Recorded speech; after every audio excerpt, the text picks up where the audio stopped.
Buenas tardes. Empecemos por recordar que hay tres semánticas, Una, la semántica lingüística,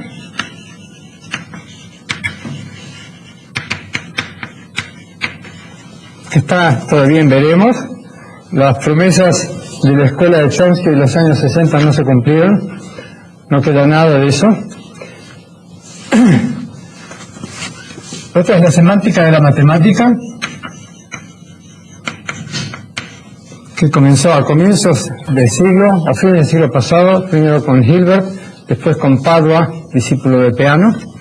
Fueron los primeros en hablar del asunto. Y la semántica filosófica, que empezó con Frege. Esto entonces está en veremos todavía. La semántica matemática se llama también teoría de modelos.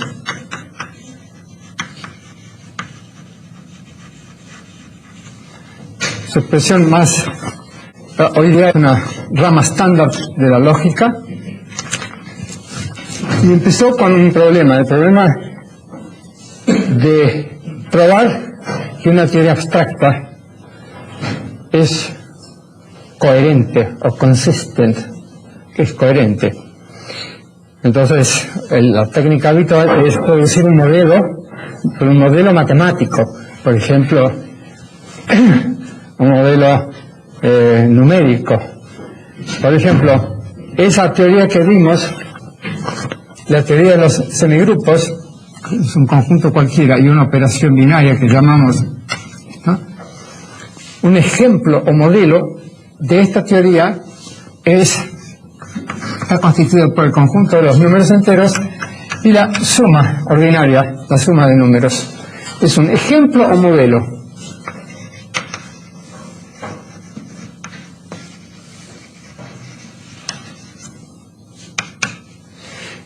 La teoría de modelos se queda dentro de la matemática, dentro de las ciencias formales. No tiene nada que ver este sentido de la palabra modelo con la palabra modelo que se usa en física o en ingeniería cuando se dice aquí vamos a hacer un modelo de un puente o un modelo de un átomo, etc. Absolutamente nada que ver. Pero algunos filósofos, los de la escuela estructuralista, no se han dado cuenta de ese pequeño detalle, y a partir de Suppice y Smith, Stegner y todo, han creído que la teoría de los modelos, que es parte de la matemática pura, purísima, explica las teorías fácticas, teorías de la física, por ejemplo. Entonces, han hecho una construcción que no sirve absolutamente de nada, porque no aporta a la teoría de modelos y hace una aplicación equivocada. Es lo mismo que aplicar la veterinaria al diseño de puentes. En cuanto a la semántica filosófica, el primero en señalar la importancia del concepto de sentido fue, la vimos en Frege. No ha habido teorías propiamente dichas.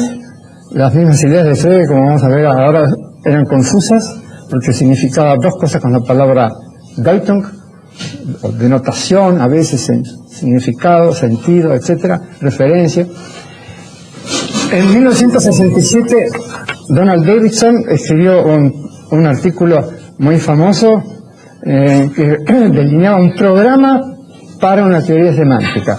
Pasaron 30 años y ni Davidson ni ningún otro llevó a cabo ese programa. Más aún, el programa estaba errado, porque se centraba en la teoría verificacionista del significado, la teoría del círculo de Viena, según el cual el significado de una proposición está dado por el conjunto de las operaciones de verificación o de test. Es decir, anteponía el test al significado, hacía depender el significado del test, cuando de hecho es al revés. Antes de poder poner a prueba un enunciado, una hipótesis cualquiera, tenemos que entenderla, y para entenderla esa proposición tiene que tener ya un significado. Primero viene el significado, después viene el test. Entonces dieron vuelta a la cosa y por supuesto no salió nada de eso.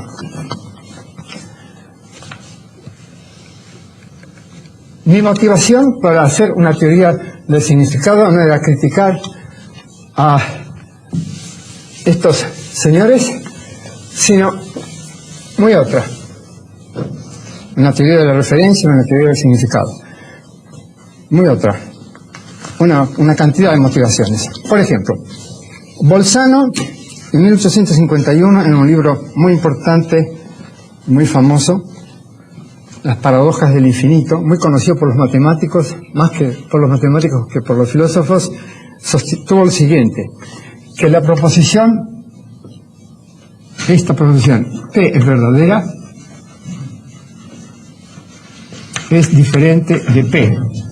Esta es obvio, sin embargo, algunos filósofos de Oxford, tales como Strawson, han dicho que son la misma cosa, porque afirmar P es afirmarla como verdadera, de modo que el concepto de verdad es redundante.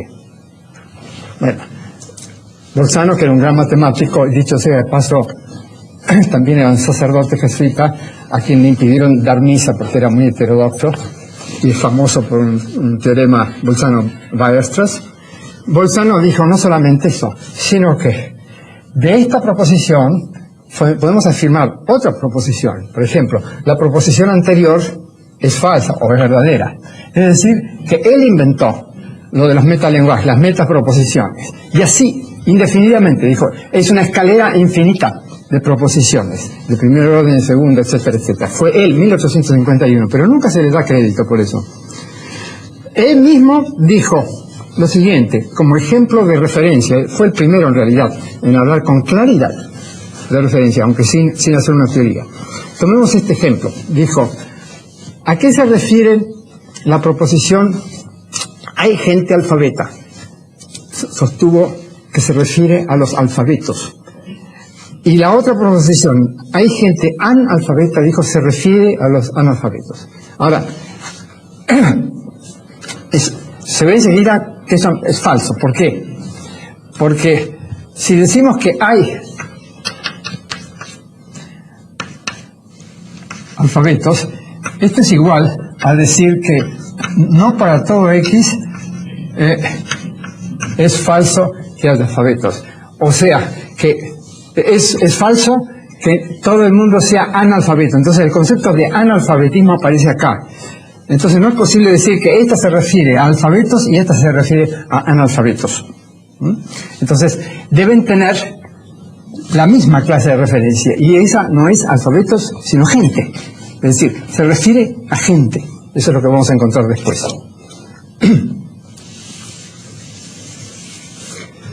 Pero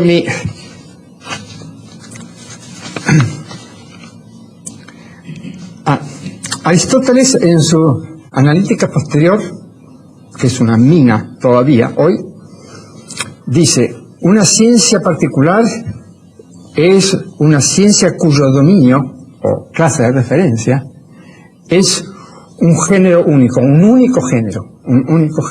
Fíjense, ya se ocupaba Aristóteles del problema de referencia que no figura en ninguna de las obras de Carnap, por ejemplo. Carnap, que pasa por ser fundador de la semántica moderna, no tiene una teoría de referencia, no le importa el problema de referencia. ¿Por qué? Porque es idealista Carnap. Entonces el lenguaje existe por sí mismo. Entonces, Aristóteles dice que una ciencia particular se caracteriza por tener un género único. Bueno, algunas ciencias particulares sí, pero hay otras que no. Por ejemplo, la ecología se ocupa no solamente de organismos, sino de organismos en interacción con el medio. Se ocupa de dos géneros o familias, etcétera. No importa. Pero la verdadera motivación es esta.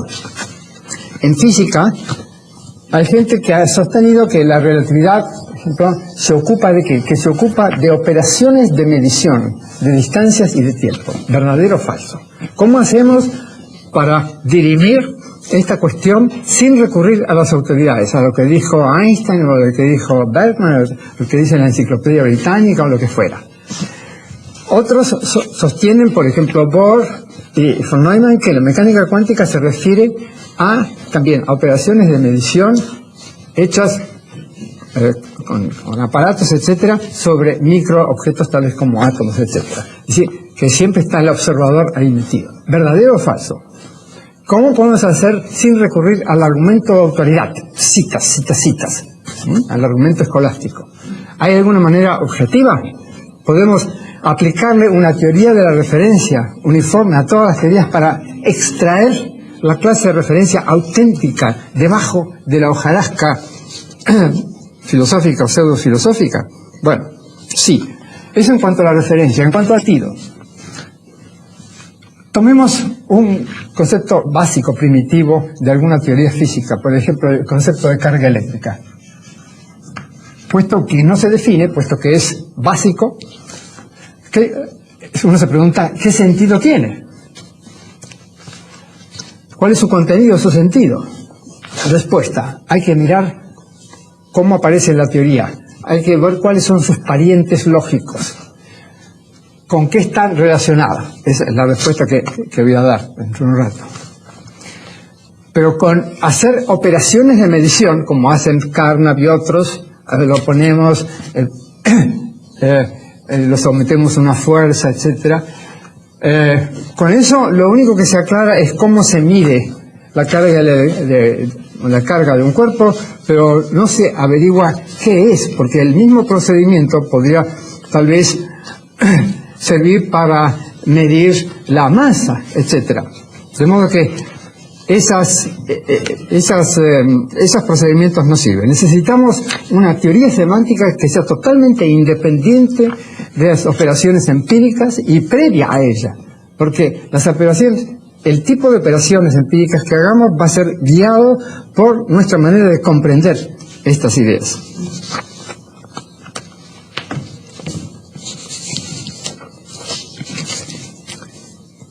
Bueno, empecemos.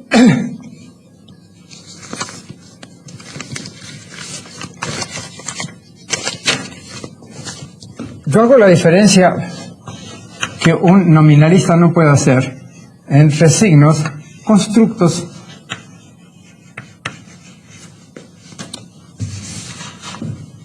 conceptos, proposiciones, teorías y objetos, sea conceptuales, sea reales o materiales. Y digo que los signos designan constructos, los que a su vez designan, se refieren a objetos, y la composición de estas dos funciones me da la función de denotación. Entonces digo que un signo denota un objeto. Por ejemplo, el signo, aquí tiene un cigarrillo, denota la prohibición de fumar, o una cosa así. Entonces, por ejemplo, decimos que la cifra 3 designa el concepto del número 3. Podría también cambiarse, esto es completamente convencional, a diferencia de esto, y poner esto, número romano. O en el caso de los sumerios creo que era esta. Si no los sumerios, los chinos. Alguien usó eso, no importa. Los signos son convencionales, los conceptos no.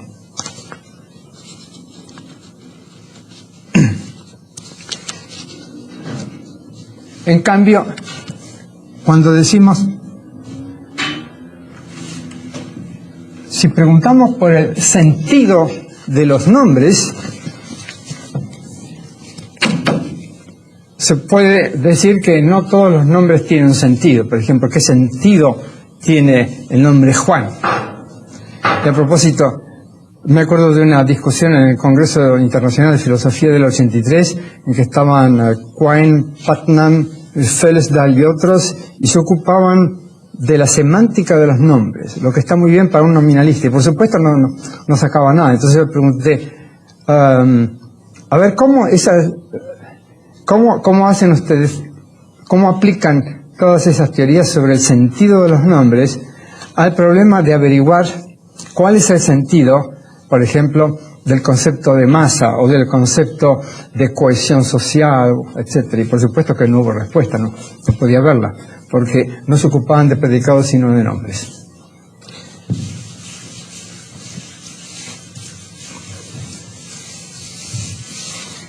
La clave, hay una cantidad de pistas cerradas. Una de ellas ya la mencioné, y es recurrir a las operaciones de medición. como hace Carnap en sus artículos famosos del 37, que todavía se citan en los libros de filosofía de la ciencia. Hay que tener en cuenta que una teoría enriquecida con datos puede aplicarse, o por lo menos en parte, algunos de los enunciados, o mejor dicho, de las formas de teoría, puede aplicarse a hechos observados. Pero los hechos observados, para un realista, forman un subconjunto muy, muy pequeño de los hechos observables,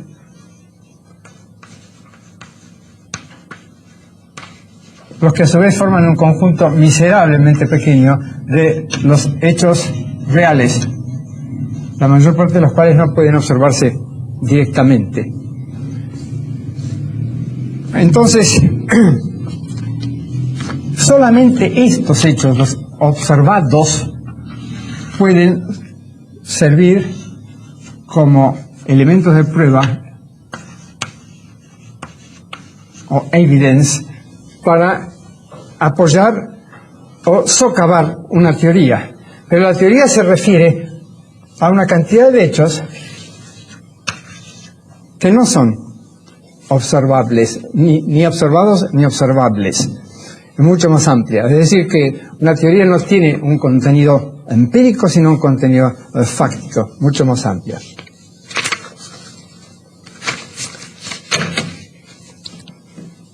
Esto entonces no nos lleva a determinar la clase de referencia de una teoría. Hay otras pistas que se han usado, por ejemplo, la gramatical, usando la gramática clásica, la gramática que no conocía la lógica. Si decimos, por ejemplo, que el referente es siempre el sujeto, pero en la gramática clásica el sujeto no siempre estaba claro. Por ejemplo, cuando se dice que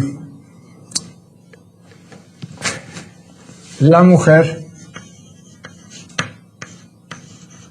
es más dulce que el hombre, siempre que no sea Mrs. Thatcher. Entonces se dice, la mujer es el sujeto y es más dulce que el hombre es el predicado. Bueno, sabemos que no es así. Entonces, sabemos que la cosa es más complicada y que en todo caso esta proposición se refiere no solamente a mujeres, sino también a hombres. Y además, la gramática tradicional no dilucidaba la famosa cópula. Decía que el sujeto está pegado al predicado mediante la cópula. Llamar la cópula es simplemente bautizar un concepto, pero no analizarlo. Vamos a ver cómo se puede aclarar, cómo se puede evitar esa vaguedad. Después, un psicólogo tal como Franz Brentano, que es muy amado por los fenomenólogos, decía que hay que buscar el objeto, mejor dicho, el objeto intencional, es decir, el objeto de la conciencia asociado al constructo dado.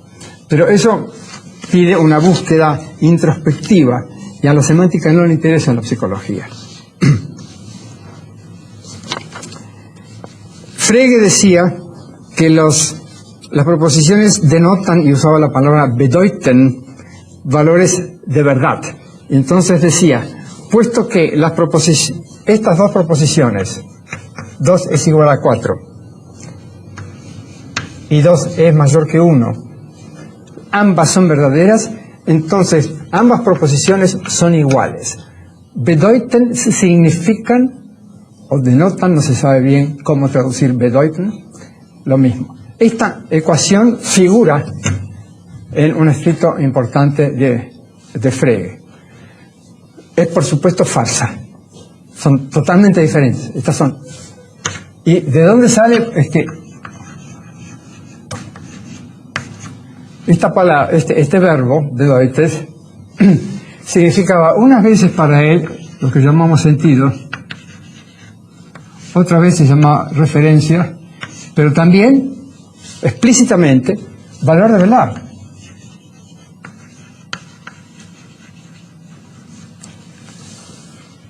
Recordemos que un predicado de Frege va de individuos a valores de verdad. Y esto es, por supuesto, una confusión tremenda. Sí. Pero más que sentido no sería significado.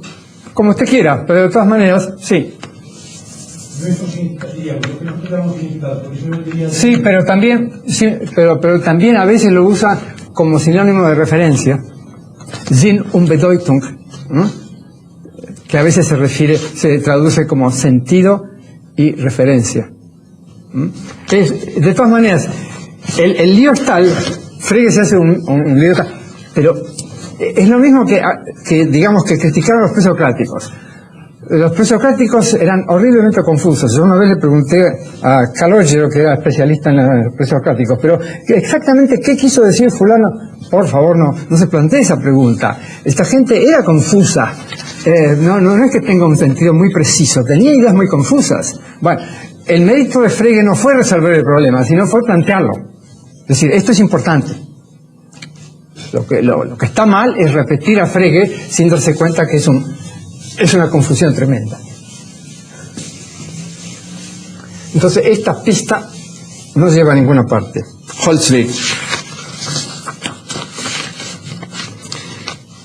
La fenomenología tampoco nos da una pista, porque nos dice, en esencia Husserl nos dice que los referentes son una molestia, joroban, que lo que hay que hacer es ponerlos entre paréntesis, hay que hacer la operación de la epogé, poner el mundo entre paréntesis. Disponemos de una visión especial, una visión intuitiva de las esencias de las cosas. ¿Para qué ocuparse de operaciones empíricas típicas de gente baja, como tales como observar y hacer mediciones, etcétera? Bueno, entonces eso no anda. ¿Cuál es la clave? La clave está en la relación de predicación. Olvidemos el est, la cópula. No lleva a ninguna parte. Empecemos con un ejemplo sencillo. A ver qué ejemplo sencillo encontré acá. Aurelio es honesto.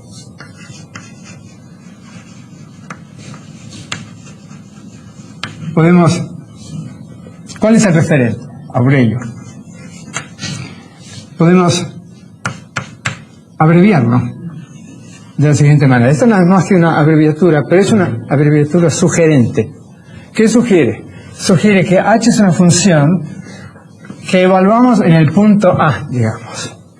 H es una función que va de gente a proposiciones, todas las proposiciones que incluyen H.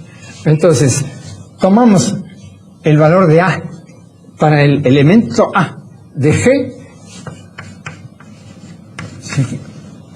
o simplemente H de A, y esto que nos da la proposición, Aurelio es honesto.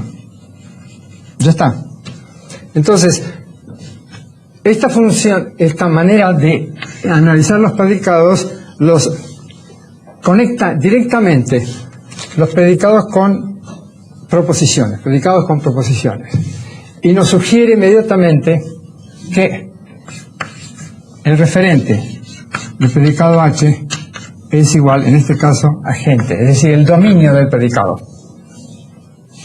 Tomemos un predicado diádico, amar. ¿Quiénes aman? Animales superiores. En todo caso, amar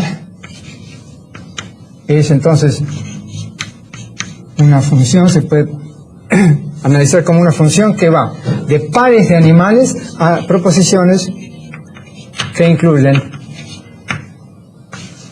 el predicado A redonda. Y así sucesivamente, triádicos, etcétera, etcétera. En general, entonces, un predicado va a ser representable o analizable como una función que va de un producto cartesiano de n factores al conjunto de todas las proposiciones que incluyen P.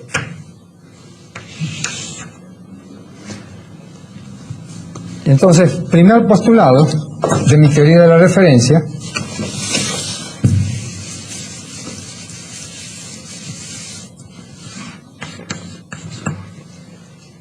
es que la clase de referencia de un predicado es igual a la unión,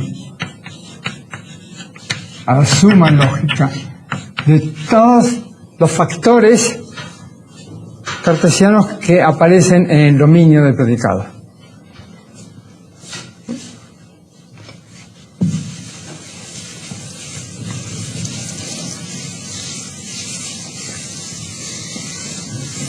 Y esta es la función de referencia para predicados.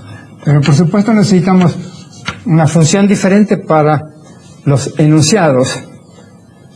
Entonces, segundo postulado para los enunciados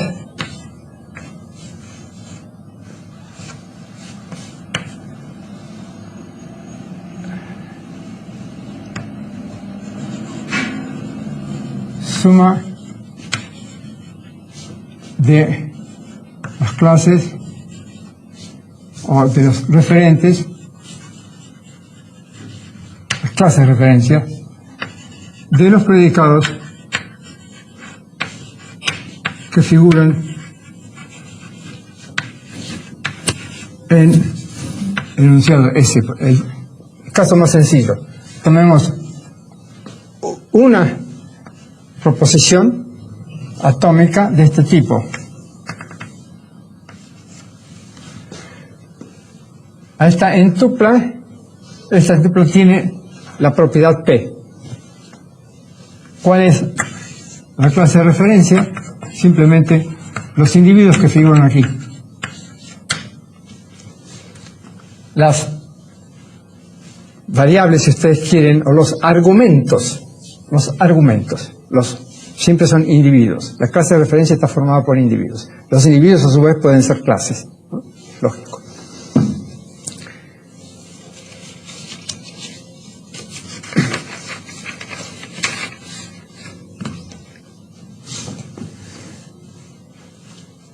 Hagamos algunas aplicaciones a ver cómo funciona la cosa.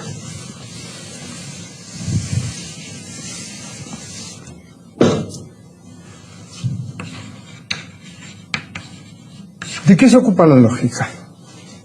Y en particular, ¿tiene la lógica algún compromiso ontológico? Es decir, ¿supone algo acerca del mundo?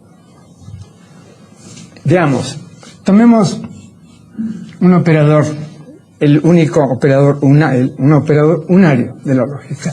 ¿Cómo puede analizarse? Como una función que va o bien de predicados a predicados o bien de proposiciones a proposiciones. Tomemos, en el cálculo de las proposiciones, cálculo proposicional, los elementos son proposiciones que no se analizan. Entonces, la clase de referencia de la negación es igual simplemente a la clase de todas las proposiciones. Tomemos la disyunción. ¿Qué hace la disyunción? Es una función que manda.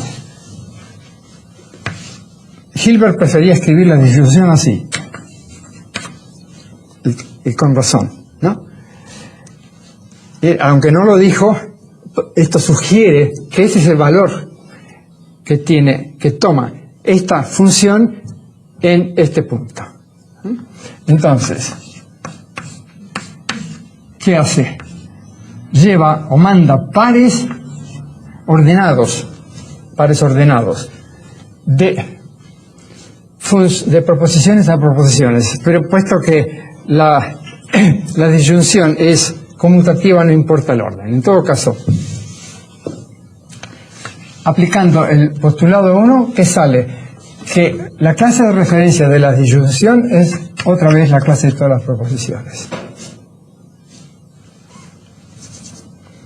Y así podemos seguir. Si nos fijamos, por ejemplo, en la relación de deducibilidad sintáctica, que decimos que el conjunto de proposiciones A implica lógicamente el conjunto de proposiciones B. ¿A qué se está refiriendo esto? Se está refiriendo a proposiciones.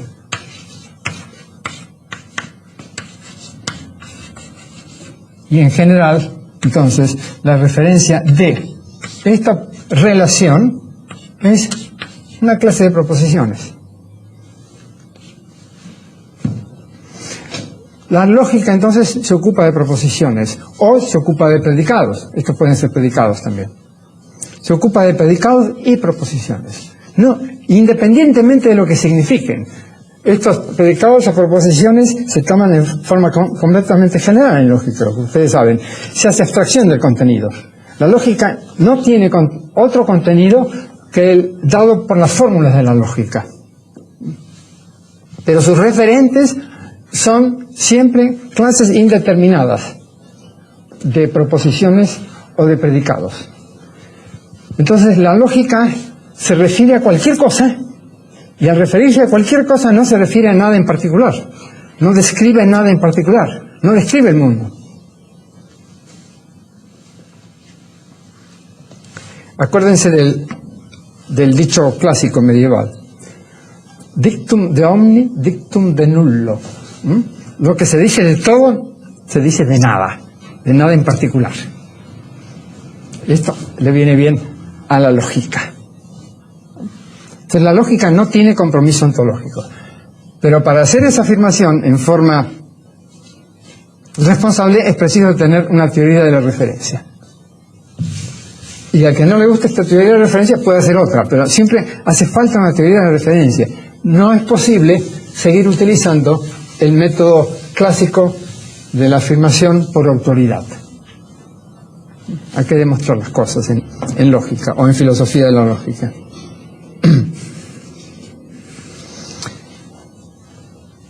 Vemos ahora el caso muy particular que interesa para las ciencias y las técnicas de la referencia fáctica.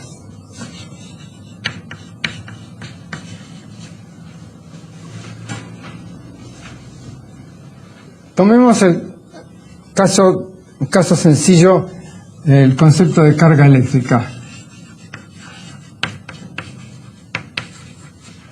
que es de todas las magnitudes físicas una de las más sencillas, lógicamente hablando, es decir, su estructura más sencilla. ¿Por qué? Porque la carga eléctrica es una propiedad de cuerpos, no aparece en sistemas de referencia ni cosas parecidas. Es decir, hablamos de la carga eléctrica de un cuerpo A medida o calculada en unidad U. Entonces, este es un cierto número real, positivo o negativo. Esto está sugiriendo que la carga eléctrica es una función. El predicado carga eléctrica es una función que va de cuerpos y unidades de carga a números reales. Pero el codominio de esta función es la recta real, no es una clase de proposiciones. Entonces tenemos que introducir acá un predicado que sea una función proposicional propiamente dicha. Entonces lo hacemos de esta manera. Juntamos todo. Dominio con codominio. Proposiciones que contienen a Q cuadrada. Y tal que entonces Q cuadrada para C y U es igual a R. Toda esta es una proposición. Todo esto es una proposición. Entonces, vemos cuáles son los referentes. De estos referentes, solamente uno es físico. Las unidades son totalmente convencionales, son una invención humana. A diferencia del patrón, el patrón puede ser un cuerpo cargado especial, etcétera. Puede tomarse como patrón la carga del electrón, por ejemplo. Estos son convencionales. Estos son conceptos, los números reales. Lo único real o lo único material es esto. Entonces, introducimos acá la función referencia fáctica. Referencia fáctica es simplemente esto, nada más. Olvidamos todo lo demás. Entonces, cada vez que nos encontramos con una función en física o en biología, lo que fuere, podemos averiguar a qué se refiere usando esta teoría de la referencia.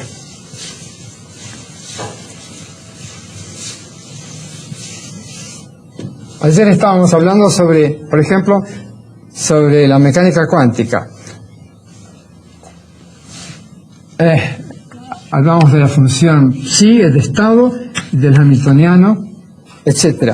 ¿A qué se refieren estos conceptos, este operador y esta función? Hay que mirar el hamiltoniano, hay que ver cuáles son las variables que aparecen ahí. Se refiere a electrones, se refiere a átomos, etc. Entonces, eso nos va a dar la clase de referencia. Si el hamiltoniano es el hamiltoniano de una partícula libre, entonces simplemente la energía cinética es muy claro que es la clase de partículas libres.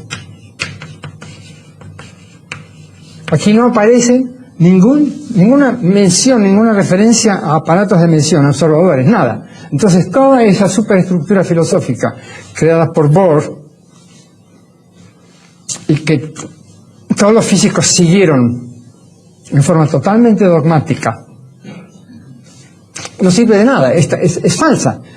Se ve muy bien que la mecánica cuántica, por este ejemplo, no se refiere, sino excepcionalmente, a aparatos de emisión. ¿Cuándo? Cuando aquí figura además algo en que aparece alguna coordenada grande, digamos, Q, que es una propiedad, o que denota una propiedad de un aparato de medición.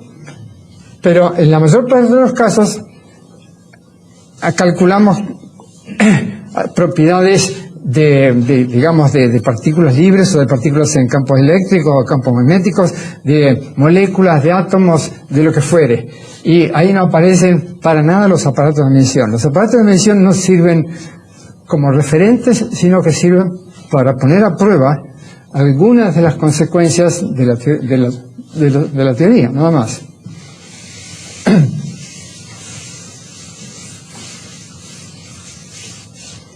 O si escribimos la famosa ecuación relativista, según la cual la energía de una partícula de masa m es igual a mc cuadrado. ¿Dónde están las operaciones de medición de distancias o de intervalos de tiempo? No sirven para nada. Esta es una proposición cuya clase de referencia es el conjunto de todos los cuerpos, grandes o chicos. Tienen que ser cuerpos, es decir, tienen que tener masa. Cuerpos y corpúsculos, cuerpos grandes y chicos. Entonces la afirmación que figura incluso en la Enciclopedia Británica, en el artículo de relatividad, de que la teoría de la relatividad se ocupa o se refiere a, dice taxativamente, se refiere a operaciones de medición, etcétera, es falsa. Aquí vemos a qué se refiere. Entonces se eliminan. En un instante se puede averiguar cuáles son los referentes auténticos de una teoría. Y para estar seguro, para estar completamente seguro, hay que axiomatizar la teoría. ¿Por qué? Porque supongamos que tengamos acá una proposición de una teoría, un teorema de una teoría. sabemos que si afirmamos T, se deduce de T o U, donde U es arbitrario. Completamente arbitrario. Por ejemplo, T puede decir que la velocidad de una partícula es tal, y U puede decir que Dios no lo quiere.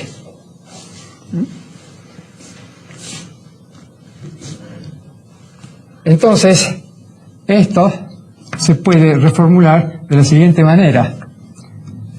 No U en lógica bivalente. Entonces, Dios no lo quiere, esto sería, esto sería equivalente a ¿qué? Esto sería, pues, ¿para qué tengo que hacer todo esto? No veo por qué. Simplemente, esto es no T implica a U, ¿verdad? Entonces, yo puedo decir, ¿qué puedo decir? Puedo decir que, por ejemplo, puedo poner ahí, si Dios no lo quiere, la velocidad de la partícula, qué sé yo, es menor que c, etc. He introducido, la lógica me permite introducir irrelevancias. La lógica, la física no.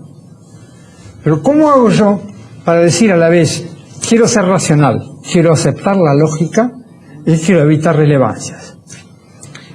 A un par de lógicos de Pittsburgh, Anderson y Belknap, se les ocurrió una lógica complicadísima, relevance logic, para evitar las irrelevancias, pero introducen, a cambio, el precio es altísimo, introducen modalidades, usan lógica modal, etc.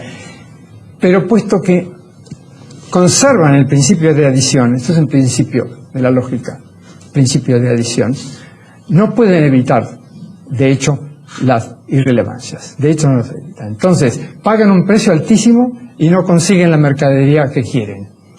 De aquí que la lógica de la relevancia sea irrelevante.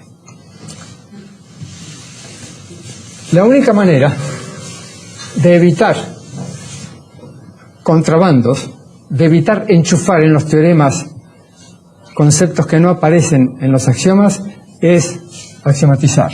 Entonces, si se toma como una teoría el conjunto de todas las consecuencias lógicas de los axiomas de la teoría y nada más, entonces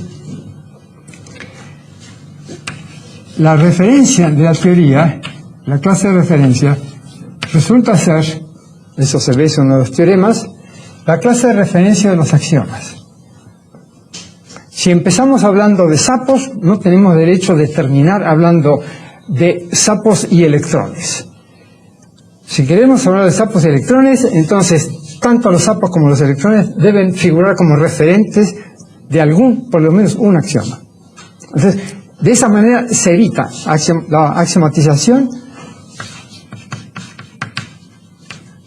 evita irrelevancias.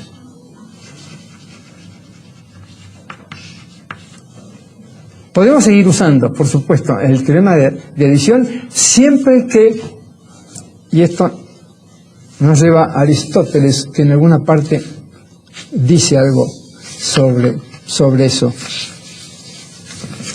Siempre que, si tenemos este caso, si queremos agregar algo, usando el principio de adición, siempre que el referente de este sea igual al referente de este. Entonces, con esta condición, referente de U igual al referente de T. Esta condición no hace falta ponerla expresamente si axiomatizamos la teoría.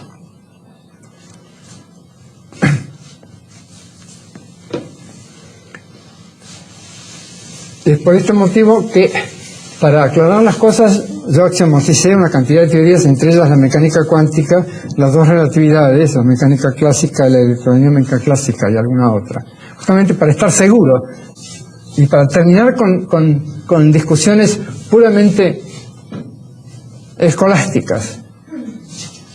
Uno aplica una teoría de la referencia y entonces sabe de qué está uno hablando.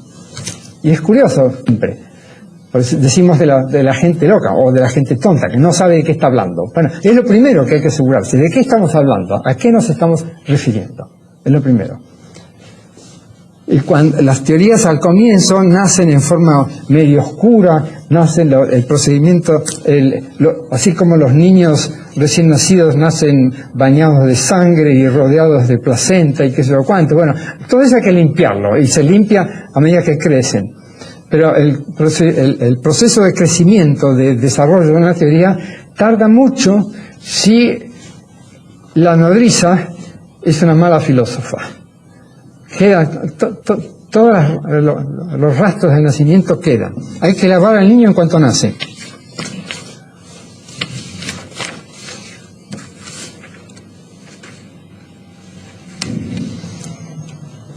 Esto mismo sirve también para examinar la teoría, o la tesis, mejor dicho, de la inconmensurabilidad de teorías rivales, propuestas por Kuhn y Feyerabend.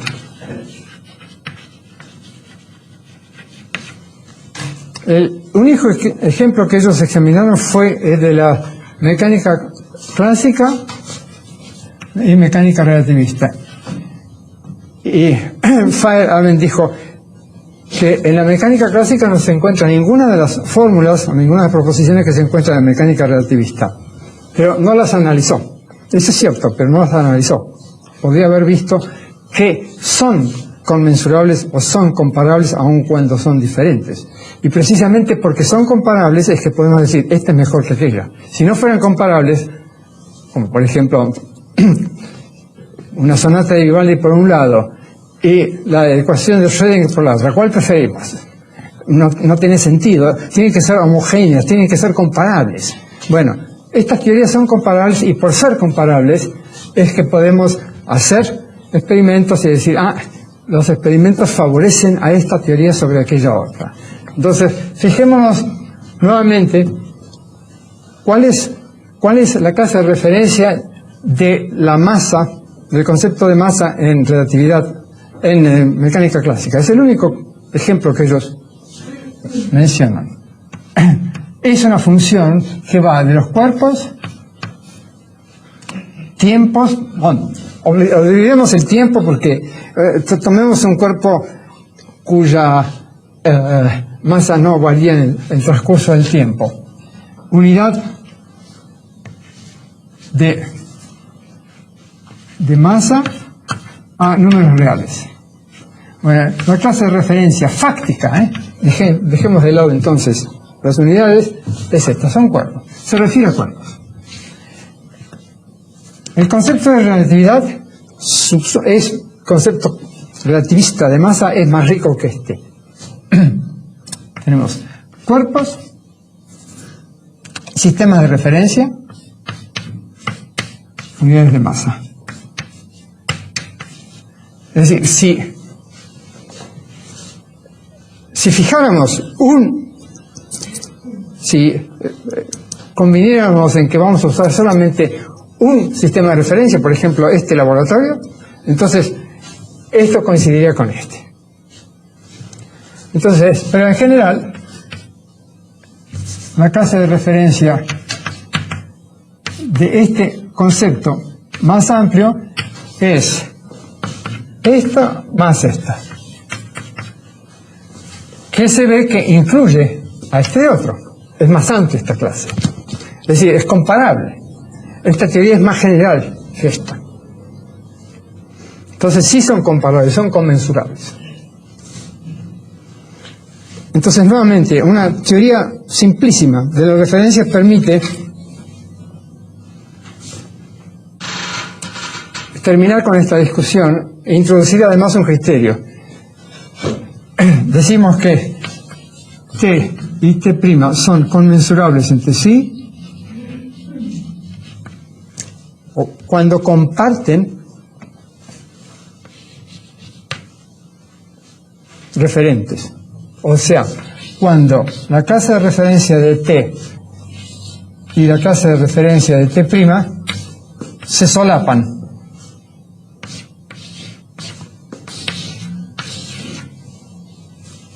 O, con el caso de la relatividad, están incluidos.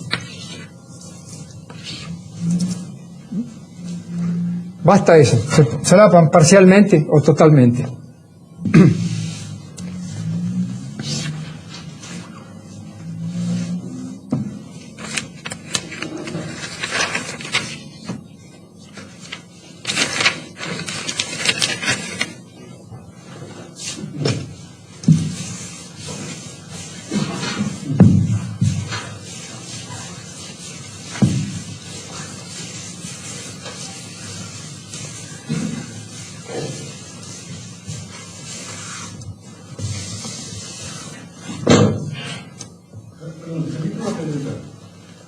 Me he quedado ya antes y ahora estoy con la ansia de saber. Cuando ha dicho que para eliminar la relevancia. ¿Cómo? Para eliminar la irrelevancia y para evitar, por tanto, que la adición lógica fuera crear la irrelevancia, lo que había que conseguir era que el referente de U fuera igual al referente de T, en el caso propuesto por usted. ¿No está usted aquí proponiendo una teoría de la referencia que es una teoría del significado? Es decir, No. no está cayendo en No, pero sí, no, porque dentro de un rato voy a introducir mi definición del significado de un constructo para ordenado. Sentido, que todavía no lo he definido, del constructo junto con su referente, clase de referencia.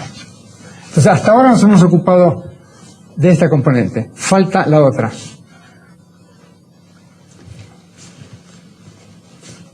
No, lo digo porque al formularlo diciendo que el referente de U sea igual al referente de T, Tiene sentidos diferentes. Pueden tener sentidos diferentes, completamente diferentes, si no sería una redundancia, ¿no? Pero no hace falta agregar esa condición. Sí se axiomatiza la teoría. Lo que pasa es que hay muy pocas teorías axiomatizadas y cuesta mucho trabajo axiomatizarlas y la gente es vaga, pero además de eso, para peor, hay un cierto prejuicio en contra. Se cree que es un ejercicio puramente formal. Y no lo es, tiene importancia filosófica. Se pueden evitar discusiones filosóficas completamente estériles, que han durado en el caso de la mecánica cuántica desde 1920 y pico hasta ahora, son 70 años de discusiones estériles, totalmente estériles. A que han dado de comer a mucha gente es otra cosa, ¿no?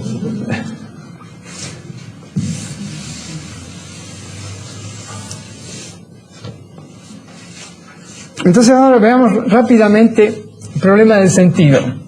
Tengo dos teorías de sentido para dos casos. Primero, el caso en que tenemos predicados y proposiciones más o menos sueltas, que no tenemos una teoría. Entonces, sentido 1.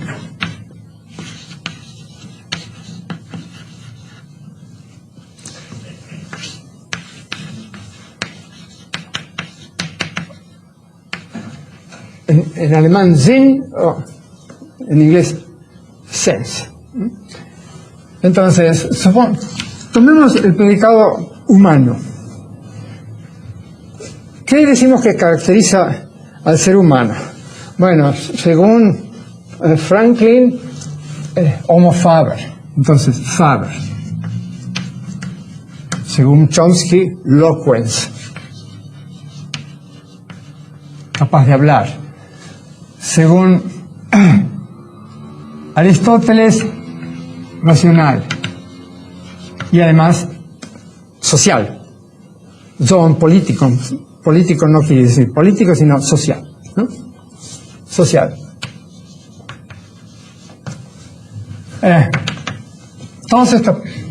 Entonces podemos decir que el sentido de este predicado es un conjunto, el conjunto de las notas, como solía decirse, características o que caracterizan al ser humano.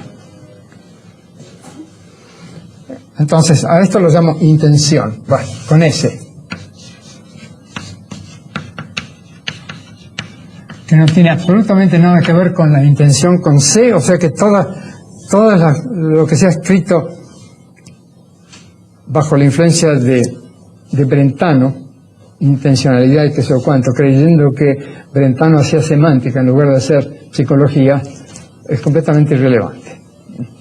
Hablamos acá de algo que a los extensionalistas les da asco, las intenciones con S. Por ejemplo, un extensionalista como Quine quiere eliminar todo lo que sea intención. ¿Por qué? Y el motivo, hay dos motivos. Primero, porque no había teorías, era toda charla muy suelta. Entonces, es natural que una persona, que un lógico desconfíe de una cosa así, primero. Pero segundo, por ser nominalista. Por desconfiar en general de los conceptos, de todo lo que sea conceptos y proposiciones. No existen ni siquiera proposiciones para un nominalista, ¿no? Existen oraciones, pero no proposiciones, sí, entes lingüísticos, pero no entes conceptuales. Entonces, este es un ejemplo, pero un ejemplo no hace una teoría. La teoría que yo propongo es la siguiente, y que captura algunas ideas clásicas. El concepto de intención se formaliza como un predicado que va de predicados a predicados. Entonces, lo primero es postular qué se entiende por la... Perdón, qué disparate acabo de decir. Por la intención de la negación de un predicado.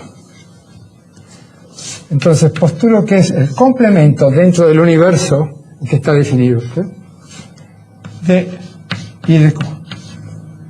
Segundo postulado, y es que si P y Q son predicados, la conjunción enriquece. O sea, esta es la unión de las intenciones de los predicados correspondientes. Y con esto creo que basta. ¿Cómo calculo, por ejemplo?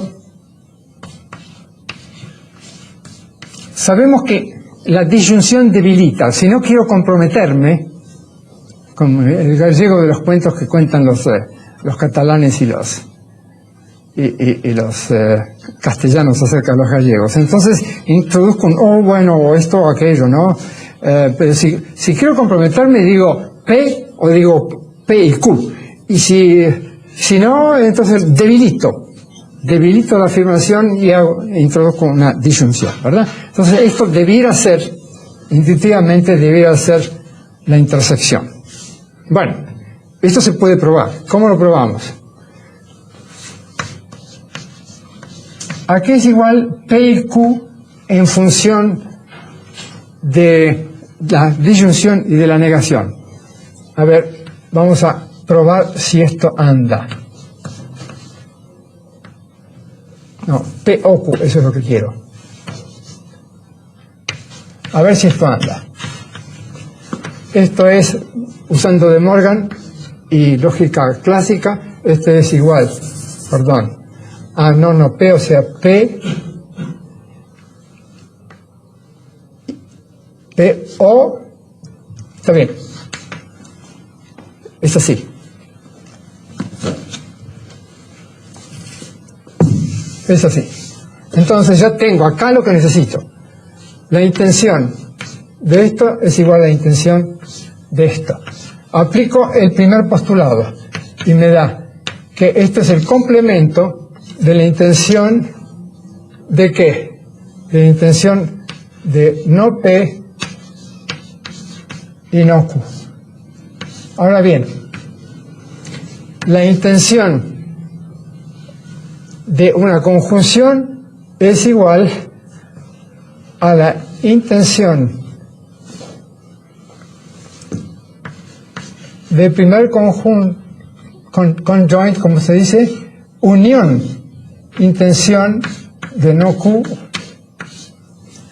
Y a su vez, otra vez aplicando De Morgan, esto es igual a la doble negación de P unión, no, ¿qué estoy diciendo? De Morgan, intersección, doble negación o doble complemento de I de Q. Pero esto es igual a la intención de P, intersección, intención de Q. O sea, tomo el conjunto de predicados que me da la intención de P, el conjunto de predicados que da la intención de Q, tomo formo la intersección y aquí tengo. Lo mismo pasa con las demás conectivas lógicas, implicaciones, etcétera, etcétera, ¿no? Todo eso se hace en un par de minutos. Ahora bien, esto es muy primitivo. Empezamos por decir que los predicados estaban dados por sus notas. Por ejemplo, el triángulo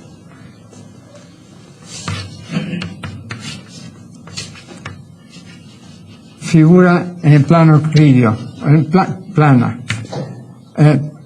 3 lados, 3 ángulos. Es una descripción.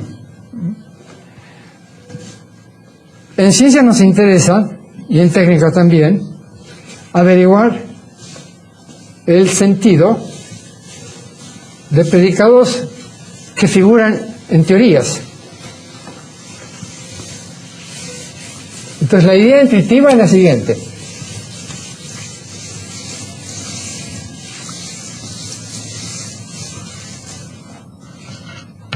Supongamos que acá tengo dos predicados o dos proposiciones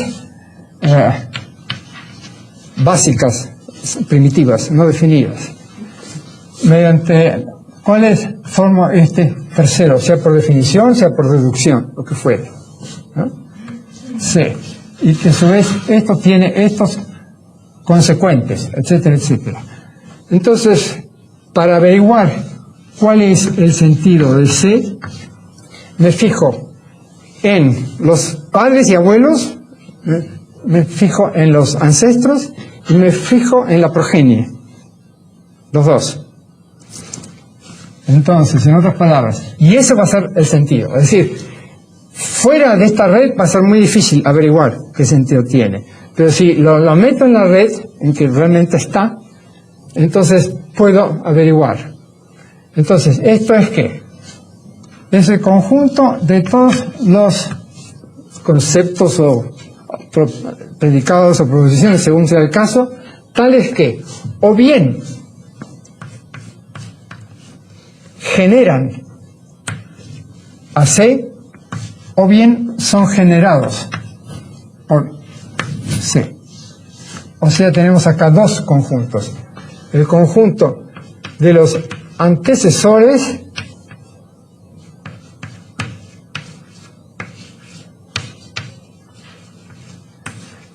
unido al conjunto, bueno, si quieren, para evitar líos, unido al conjunto de los sucesores o progenie.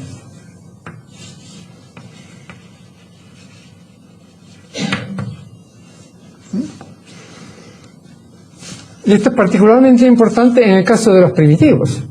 ¿Cuáles son, entonces, para averiguar el sentido de un primitivo? Tengo que fijarme en todo aquello que sale del primitivo, que se deduce o que es implicado del primitivo, o del postulado, etc. Bueno, entonces, una vez que tengo... ¿Cómo? C debe deducir Y, ¿no? Sí, perdón. Gracias. Por supuesto, sí. C y se deduce de C. Claro. Sí, gracias. Entonces, este es el sentido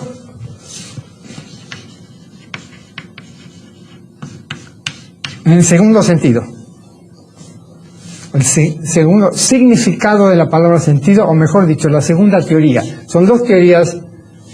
Desarrollo aquí el álgebra, es una cosa que no tiene mayor interés,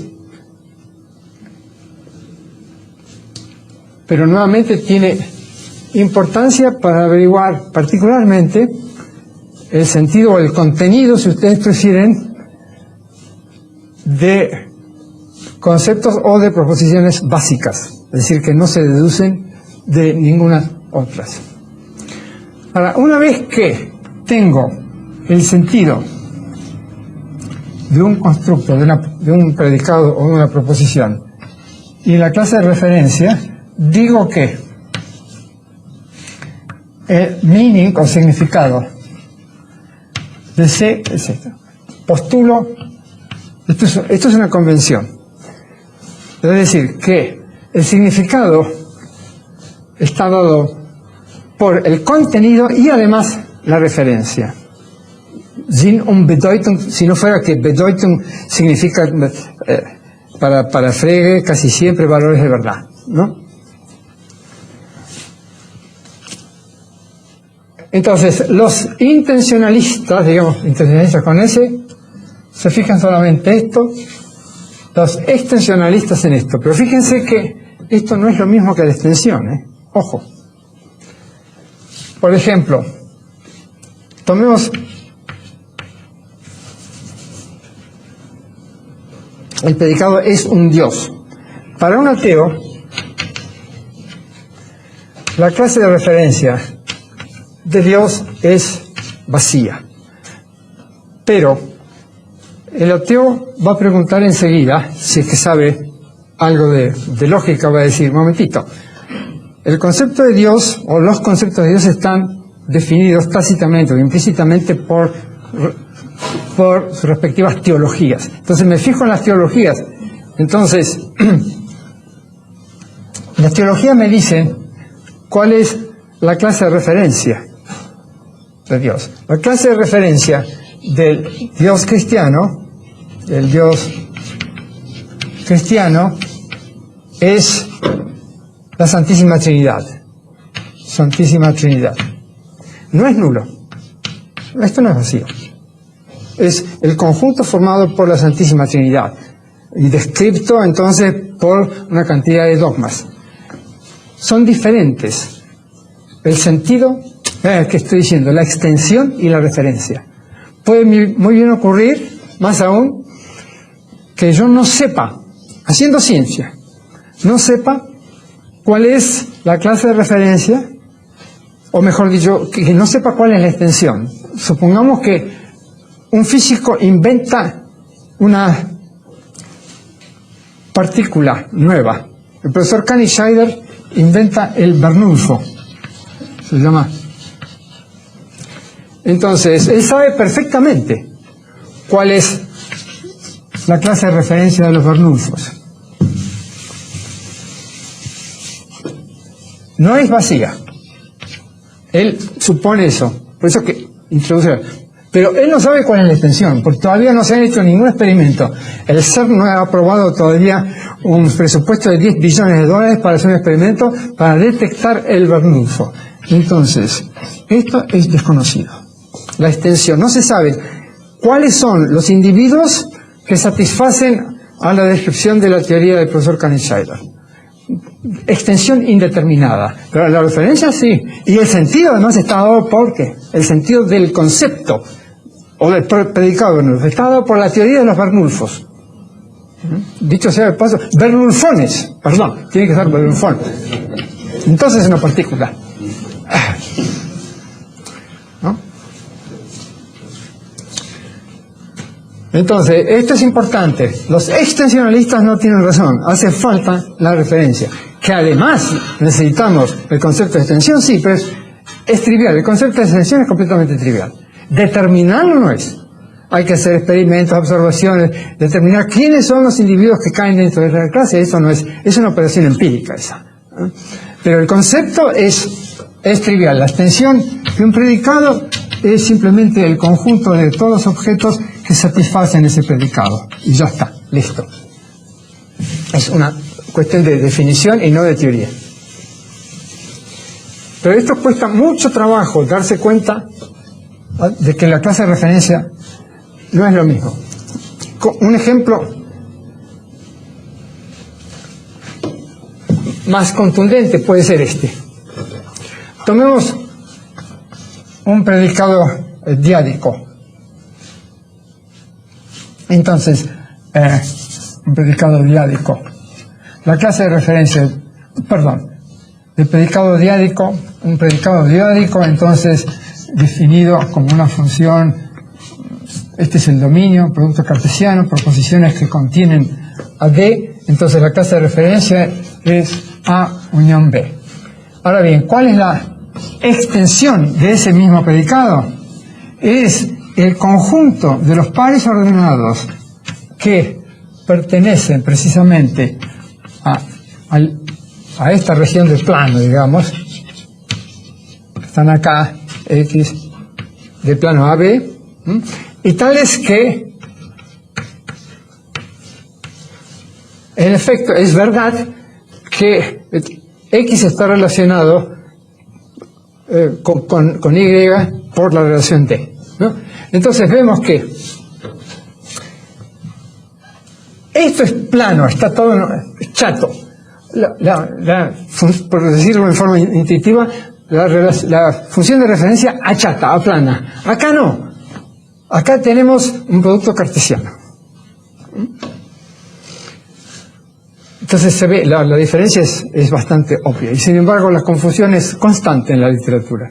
Entre clase de referencia y clase y extensión. Supongo que la extensión no tiene que ser comprobada siempre empíricamente, porque puede ser extensión de objetos no empíricos. Seguro. ¿Verdad? Seguro. Sí, así es. Según el tipo de referencia, tendrá determinada también una extensión.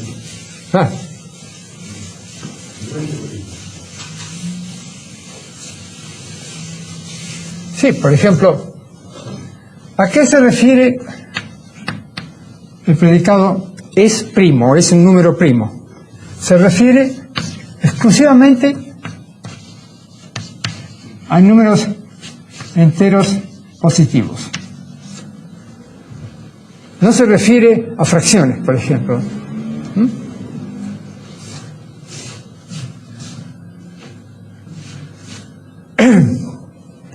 Y a propósito, la extensión de ese predicado es desconocida.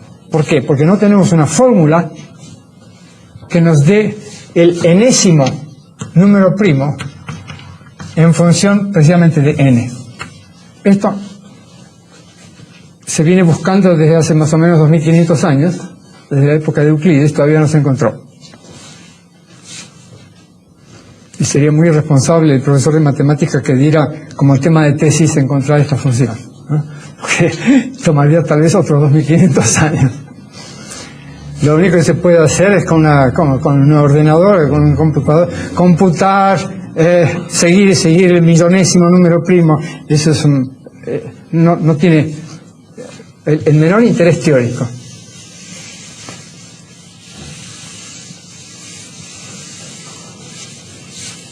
Pero usted puede decir la tortuga es un número primo. Pero es un disparate. Ya. Entonces, la clase de referencia de esa proporción, números primos y tortugas, ¿no? Eso se puede decir, pero no tiene sentido ni en tortulogía, ni en teoría de números, ¿no? Es decir, no es que sea verdadera ni falsa, no tiene sentido. Entonces, al no tener sentido, no tiene valor de verdad, porque no se puede poner a prueba. No se entiende siquiera qué significa, es una justa exposición de palabras. Es como las frases célebres de Heidegger. No es que sean falsas, simplemente no tienen sentido. Pero el sentido de es una proposición, por eso. Sí, yo diría que es una oración, pero sí, pero no una proposición. No corresponde a una idea clara para hablar en lenguaje cartesiano, clara y distinta, ¿no? Ahora es lindo el ejemplo, la tortuga es un número primo.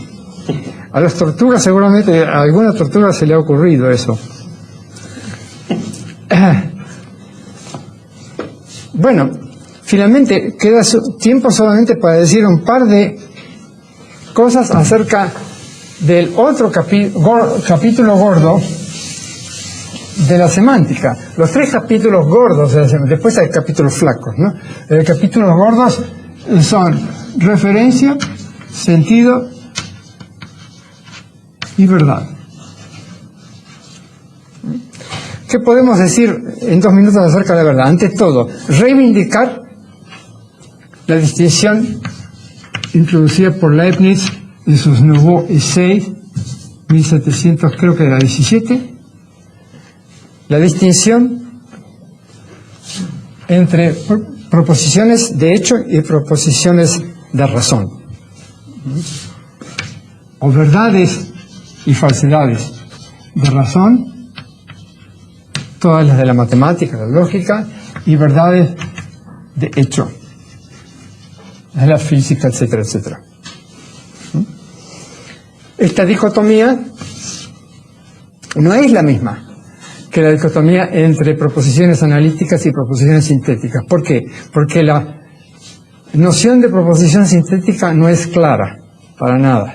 Se dice que una proposición sintética es informativa, a diferencia de una proposición analítica.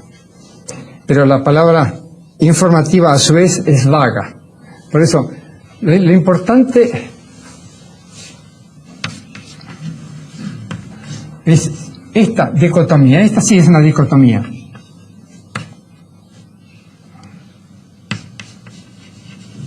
O fácticas.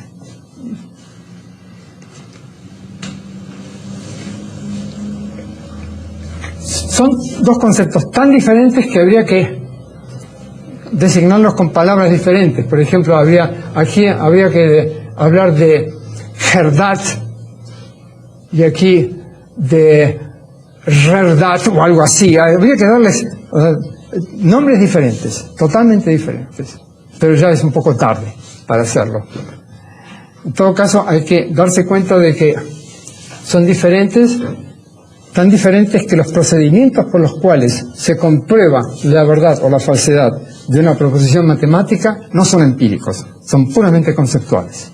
No se demuestra con regla y compás, como creían los geometrías griegos, no se demuestran haciendo observaciones ni menciones, se demuestran de manera puramente conceptual. En cambio, se ponen a prueba las verdades de hecho haciendo observaciones, mediciones, experimentos, etcétera. Entonces, la matemática, por eso mismo, no tiene contenido empírico y, en cambio, acierta algunas proposiciones de las ciencias fácticas se les puede dar contenido empírico siempre que se les agregue datos. Ahora bien, en matemática, en lógica, las proposiciones son o verdaderas o falsas, se acabó. Entonces, de ahí, los lógicos han concluido que lo mismo vale para todas las proposiciones. Falso. Cualquier matemático aplicado, cualquier matemático que haga matemática numérica o que haya oído hablar de la teoría de las aproximaciones, sabe, por ejemplo, que esta proposición es parcialmente verdadera. Si quiero hacerla totalmente verdadera, tengo que poner esto, aproximadamente igual. Pero esta otra no es totalmente falsa, tampoco esta es totalmente falsa, tampoco esta. Todas estas son parcialmente verdaderas y son aproximaciones sucesivas. La noción de aproximación sucesiva fue introducida por el viejo Arquímedes, siglo III antes de nuestra era. El viejo Arquímedes encontró un método para calcular la longitud de una circunferencia. Simplemente escribió en poliedros, dividió cada de estos lados en otro, y así sucesivamente, el método de las exhaustiones. Aproximaciones sucesivas. Ese método es capital en todas las ciencias, menos en lógica. En lógica no tenemos eso, porque no es una ciencia cuantitativa. Pero ahí donde hay cantidades hay que conformarse con verdades aproximadas. Por ejemplo, si quiero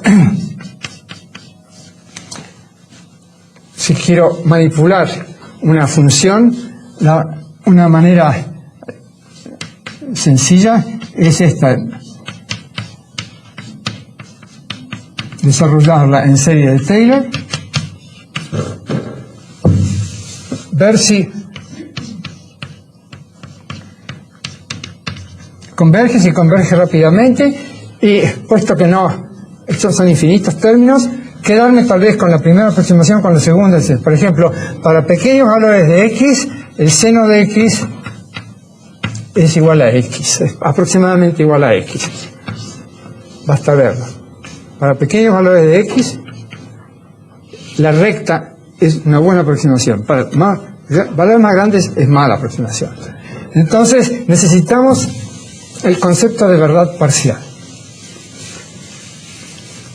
¿Cómo se dilucida o dilucida un concepto? La mejor manera es hacer una teoría, meterlo dentro de una teoría. No analizarlo, el concepto, sino sintetizarlo, digamos, teorificarlo. Bueno, yo propuse una teoría de la verdad parcial en el 63, otra en el 74, otra en el 83, y todavía no estoy conforme. Y mi alumno, el doctor Jean-Pierre Marquis, ha trabajado mucho este asunto en su tesis doctoral, y tiene un trabajo bastante largo en el Notre Dame Journal of Formal Logic o algo así, o Logic, no me acuerdo cómo se llama. La idea más primitiva que a uno se le ocurre es esta. Supongamos que tengo una disyunción, entonces el valor de verdad de esta disyunción es el supremo de P y Q, o mejor dicho, de los valores de verdad de P y de Q, y para una conjunción el ínfimo. Pero esta es demasiado tosca y no es muy satisfactoria. Hay una cantidad de paradojas que se presentan. Si la verdad parcial de P es igual a un medio, entonces de aquí saldría que la verdad parcial de no P también es un medio. ¿Okay? O sea, en todo caso, este es un campo muy poco explorado o mal explorado, en particular porque ciertos filósofos tales como Reichenbach, Carnap y Popper han querido identificar el valor de verdad de una proposición, sea con la probabilidad, sea con la improbabilidad de la proposición. Para Reichenbach identificaba valor de verdad de una proposición con la probabilidad de la proposición. Y Popper con la improbabilidad. Pero esto falla por la base. No se puede asignar probabilidades a las proposiciones, porque las proposiciones no son fenómenos, no son aleatorios. Sobre todo las proposiciones que pertenecen a una teoría, son cualquier cosa menos dadas al azar. Cualquier cosa. Y no hay probabilidad sin azar. Sin azar no se puede hablar de probabilidad, se puede hablar de plausibilidad, cualquier cosa, pero probabilidad en sentido del cálculo de probabilidades solamente se puede aplicar a procesos o acontecimientos al azar. Entonces, no quiero decir mucho más sobre esto porque todavía está en el taller.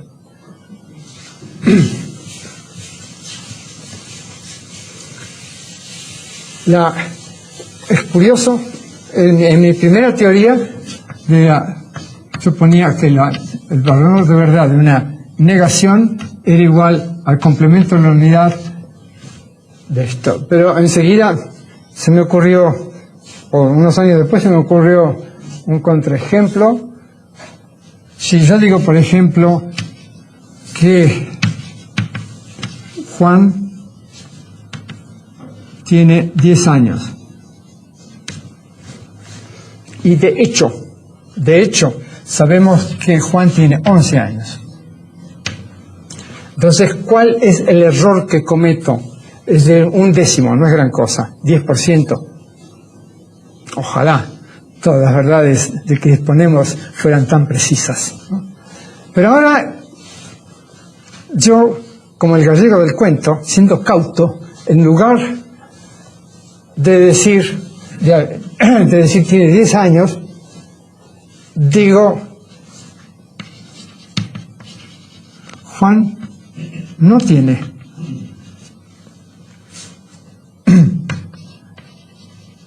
10 años. Entonces, es cierto lo que estoy diciendo, no tiene, es muy impreciso, podría tener 100 años, podría tener 1 año, 1 mes, es completamente cierto. La verdad de esta proposición es 1, teniendo en cuenta que de hecho Juan tiene 11 años. Pero es una verdad muy barata esta, una verdad muy barata. Y nos muestra, además, que esto no es igual no cumple esto. Porque si fuera así, la negación de esto tendría que darme, según esto, tendría que dar 1 menos 9/10, que es el valor de verdad de esta proposición. O sea, 1/10. No, sí, y no es así. Entonces, eso sugiere que hay que complicar un poco la teoría. Que, en otras palabras, hay contraejemplos, hay excepciones. Y muy importante, es que hay que modificar la primera teoría. Es por eso que me gusta más la que viene el tomo 5º o 6º de mi tratado. Bueno, eso es un tema que da para mucho y que lo que tiene de interesante es que se puede conectar con 2 ramas bien establecidas de la matemática aplicada: cálculo de errores y teoría de la aproximación.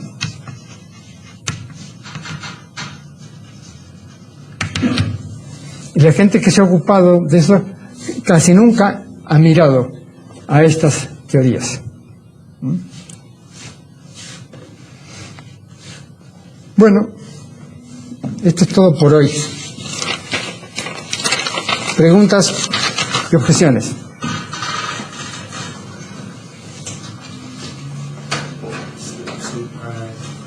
La pregunta que antes le he hecho sobre lo de la tortuga es un número primo. Según lo que entiendo, esta oración no es ningún constructo. Yo diría que no designa ninguna proposición.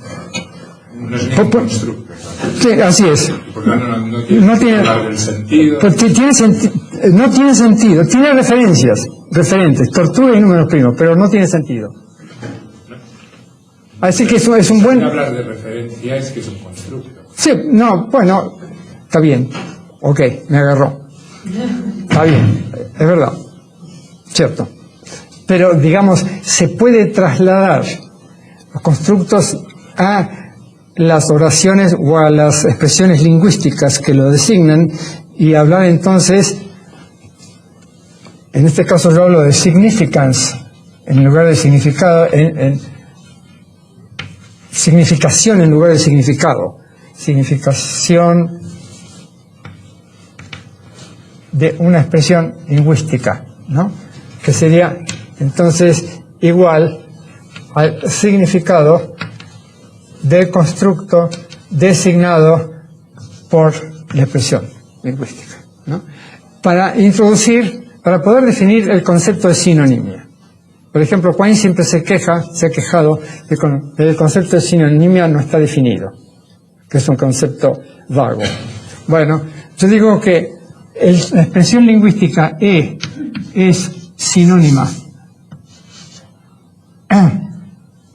o tiene la misma significación E que prima significación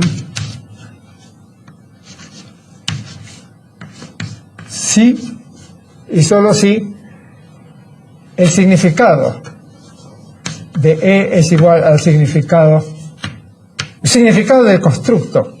El significado del constructo es el prima, donde, a su vez, aquí tengo que poner como antecedente, si E designa a C' y E', bueno, designa a E, entonces, ¿ok? Es decir, traslado entonces a los constructos. Me fijo qué designan, qué constructos designan, me fijo si son sinónimos, si tienen entonces el mismo sentido y la misma referencia. Entonces, a ver, demos un ejemplo sencillo de dos predicados que tienen el mismo referente y el mismo sentido, de modo tal que sus respectivas expresiones lingüísticas, letras o palabras, lo que fuere, tienen la misma significación.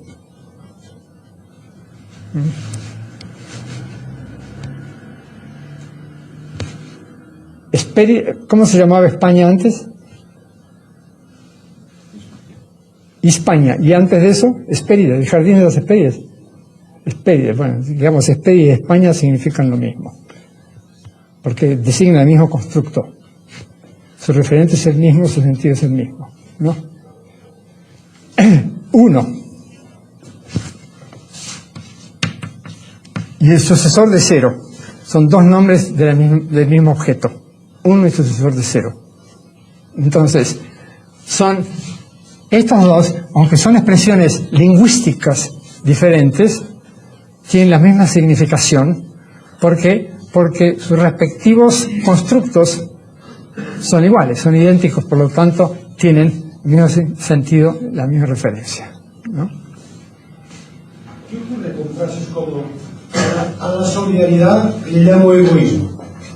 Ah, es buenísimo eso, sí. Está lleno de teóricos de la elección racional que dicen que la solidaridad no es nada más que un tipo de egoísmo bien entendido. Bueno, yo diría que eso es una trampa, diría que es un engaño, nada más que es un engaño. Pero no me refiero a la cuestión ética, Sí. sino a la cuestión Sí. de análisis semántica. Se propone aquí un sinónimo. Hablamos aquí de sinónimo o de... En el contexto de esa teoría infame, sí, claro, son sinónimos. Se empieza por estipular que son iguales. Se empieza por estipular. La cuestión es, uno toma el diccionario y ve que no, que egoísmo y solidaridad son en cierto modo opuestos entre sí, ¿no?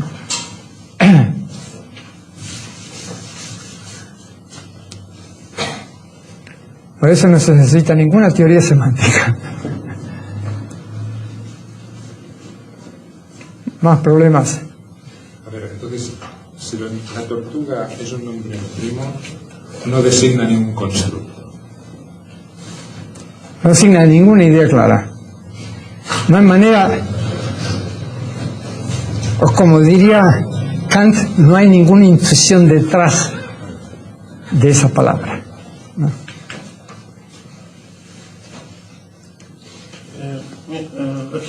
El problema de la referencia de una teoría concreta. Pienso en las ecuaciones del campo de Einstein, las ecuaciones vienen en dos formas. Y una de esas formas tiene un cierto parámetro, el parámetro de lambda, y hay tantas dificultades en indagar la referencia de este parámetro. Hay varias conjeturas, hasta ahora no se sabe a qué se refiere. Y hay una lucha gigante entre los astrofísicos si hay que poner ese lambda 0 o no. Y hasta ahora no se sabe que pertenece al lado izquierdo, al lado derecho, tiene que ver con la materia, tiene que ver con la curvatura de la estructura del espacio, o si no tiene un significado alguno. ¿Por qué es tan difícil indagar en la referencia de este parámetro, aunque se sabe muy bien a lo que refieren los demás parámetros, la curvatura y el tenso de la materia? Hasta ahora es un problema no resuelto. Bueno, eso lo hace muy sospechoso, esa lambda. Es decir, si tomamos acá fuentes del campo gravitatorio, o sea, cuerpos y campos de radiación, cualquier cosa menos un campo gravitatorio. Entonces, está descrito por el tensor materia. Entonces, decimos que la geometría está determinada por la materia, ¿no es cierto? Y ahí, ahora le agregamos esto, ¿no es cierto? Entonces la cuestión es, aquí sabemos a qué se refiere esta proposición. Se refiere a la referencia de esta ecuación originaria, no, es la primera de Einstein, Einstein 1. Einstein 1 es cuerpos y campos, vamos a poner acá, todos los campos. ¿Y a qué se refiere esto? Bueno, podríamos decir que se refiere a lo mismo, puesto que forma parte de esta ecuación, esta E2.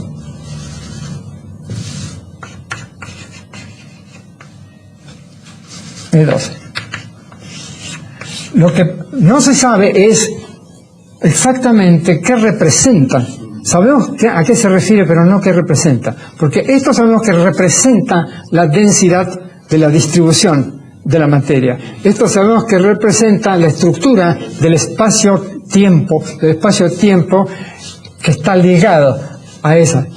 Esto no sabemos qué significa, en el sentido de que, si bien se refiere a lo mismo, el sentido no lo conocemos.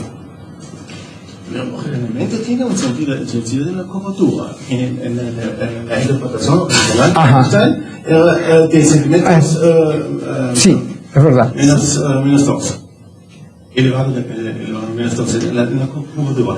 Pero ahora hay interpretaciones de tipo que es la masa energía del vacío. Del vacío. Ajá. Del vacío, claro. Sí, sí. Pero es tan difícil sí. ¿A qué se refiere? Que representa que hasta ahora es desconocido. Sí. La semántica de las ecuaciones totales. Sí. Bueno, hubo un caso un poco más sencillo que se resolvió diferente. El caso de la teoría de Yukawa de los mesones. Se creyó que inicialmente que se refería o que describían bien a los mesones mu, y después resultó que se referían a los mesones pi. Entonces hubo un cambio de referentes ahí. Ahí no fue demasiado difícil, se tardaron 15 o 20 años y el problema se resolvió, ¿no? Y acá, bueno, no está resuelto, es el problema no resuelto todavía.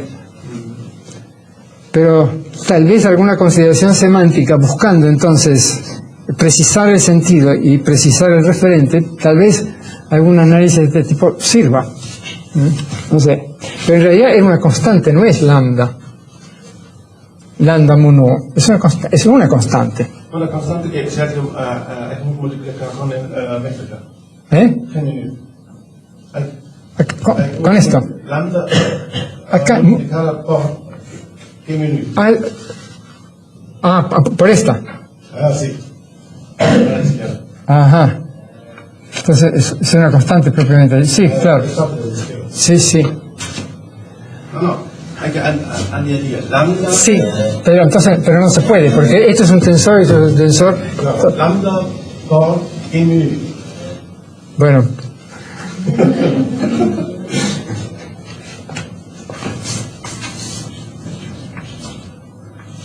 R, sí.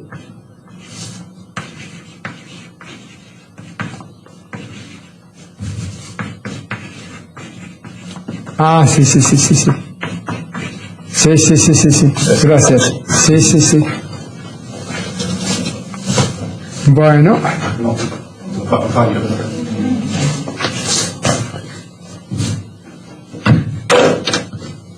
Sí. Ok. Bueno.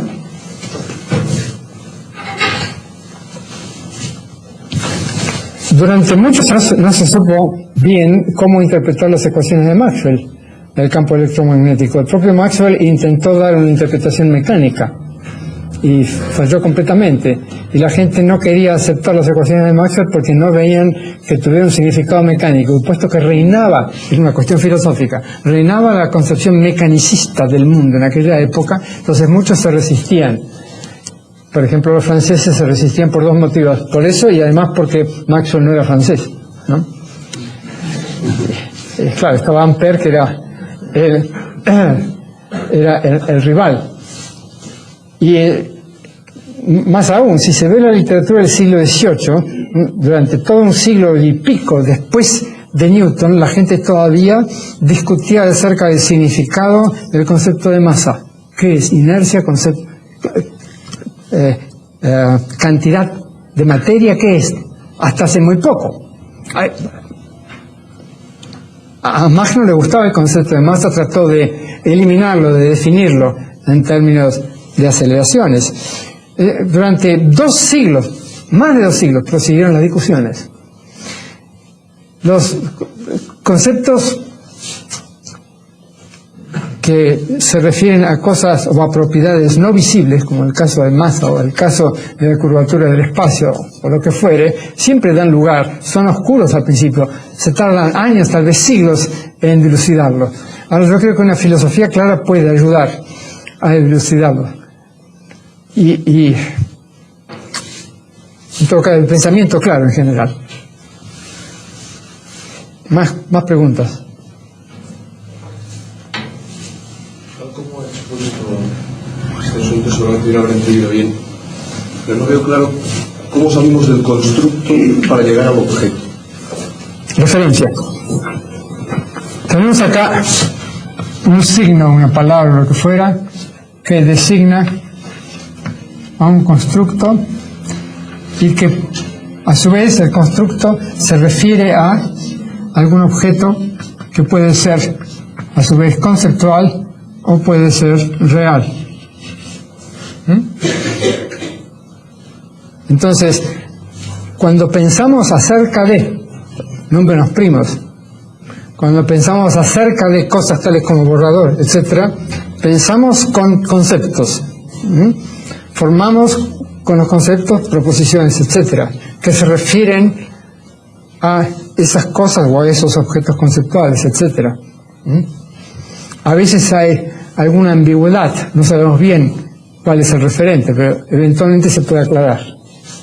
Sí, objetos conceptuales no hay problema. Sí. Pero objetos reales es un poquito más difícil. Sí. Sobre todo porque, claro, por ejemplo, antes ha puesto aquí el ejemplo del Ulfón, ¿no? En el que no sabemos la extensión, pero afirmamos que tiene referente. Sí. Pero en ese caso, si no conocemos ninguno de sus casos, podríamos pensar que el referente sigue siendo el constructo. No, pero podemos decir lo siguiente: puesto que la teoría determina el sentido del concepto Bernoulli, diciendo, por ejemplo, que tiene una carga eléctrica nula, que tiene una masa nula, que tiene spin 1, etcétera, etcétera, helicidad 1, etcétera, etcétera, que interactúa débilmente con las ondas gravitatorias, etcétera, etcétera. Podemos buscarlo, tenemos manera de buscarlo y eventualmente encontrarlo. Podemos hacer todo un plan de investigación, diseñar un experimento para observarlo, ¿no? Pero el caso más claro, por supuesto, es el que usted acaba de decir. Si un constructo se refiere a otros constructos, no hay problema. Por ejemplo, ¿a qué se refiere la teoría de conjuntos? A conjuntos. ¿A qué se refiere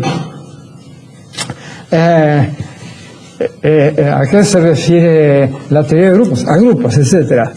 Eso es evidente. Sin embargo, a propósito de eso, yo tarde me voy a referir a ciertos sociólogos de la ciencia que dicen, no, todos los conceptos matemáticos se refieren a cuestiones políticas.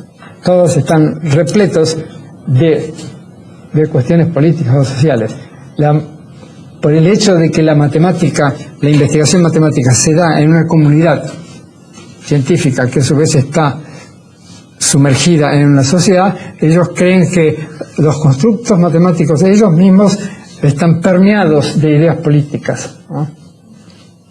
No se sale de lo. Nunca han hecho un ejercicio como este, averiguar cuál es el referente. No tienen teoría de la referencia, hacen afirmaciones dogmáticas, ¿no? Que es lo más común en la vida diaria y en la filosofía, no solamente en la filosofía escolástica. Sí. En la teoría del sentido 2, se ha dicho el sentido de una fórmula, por ejemplo, sería sus antecesores y sus sucesores. Sí. Pero la progenie es infinita, ¿no? Claro, así es. Y entonces sería una dificultad, ¿no? Porque muy buen punto este. Es decir, que nunca conocemos exhaustivamente el sentido de un constructo, porque justamente una teoría está compuesta de infinitas proposiciones, de las cuales conocemos solamente algunos, los teoremas que ya han sido demostrados. Pero ese es un subconjunto miserablemente pequeño en comparación con el conjunto potencial, ¿no?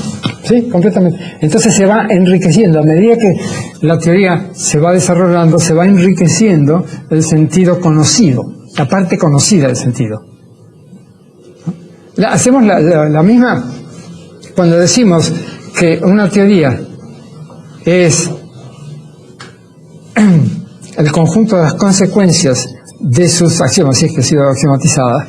También ahí ese conjunto es infinito. Entonces conocemos solamente una parte de eso y tratamos con solamente una parte e intentamos enriquecer ese conjunto conocido. Y luego, si una misma teoría, bueno, puede ser organizada de distintas maneras. También. Entonces lo hemos de considerar como teorías distintas. O sea, intuitivamente nosotros decimos que es la misma teoría. Entonces, por ejemplo, la mecánica del punto, una fórmula como el teorema del trabajo, pues puede, en una cierta manera, puede ser una consecuencia de unas fórmulas y en otra manera organizarlo de otras. Entonces, su significado sería distinto. Sí, es contextual. En efecto, es contextual, depende. Por ejemplo, la mecánica del punto a la que usted punto material a la que usted se acaba de referir, se puede enunciar como lo hizo Newton, o en forma lagrangiana, o en forma hamiltoniana, y otras más, ¿no? Y entonces hay ciertos enunciados y ciertos, por ejemplo, acá y acá el impulso se definen, el impulso de lineal se define, acá no. Es primitivo. Entonces, el significado del impulso en esta teoría va a ser levemente distinto de lo que es en estas, ¿no? Acá, en cambio, la velocidad es definida, lo mismo acá, y acá, pues acá también es definida, sí, pero en cambio el Q no. Sí, en efecto, es así. Es contextual. Por eso siempre hay que referirse al sentido del constructo tal en tal teoría. No así la referencia, en la referencia no importa. Tiene también en este mismo contexto un cierto problema hablar de verdad parcial. Lo digo porque parece presuponerse que existe una verdad total, que no siempre se puede afirmar.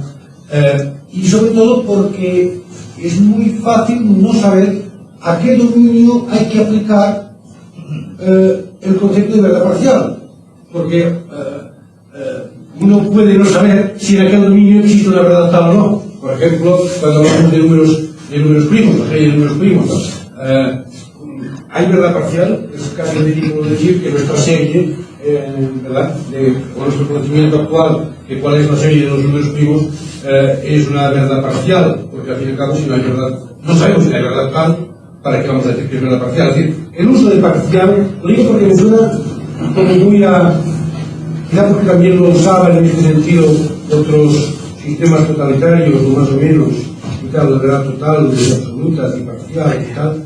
En su sistema me encaja poco. No, momentito, hay que distinguir verdad parcial de verdad relativa. Son dos cosas diferentes. Aunque gente tan distinguida como Lenin y Max Planck, y bien diferentes, las han confundido las dos. Cuando Max Planck, en un libro muy lindo, cuyo título no recuerdo en este momento, publicado en el 33, decía que se va por verdades relativas hacia la verdad absoluta, lo que quería decir que de verdad parcial en verdad parcial más aproximada se alcanza eventualmente o se tiende a la verdad total, verdad completa, ¿no? Esa es la esperanza de todo científico.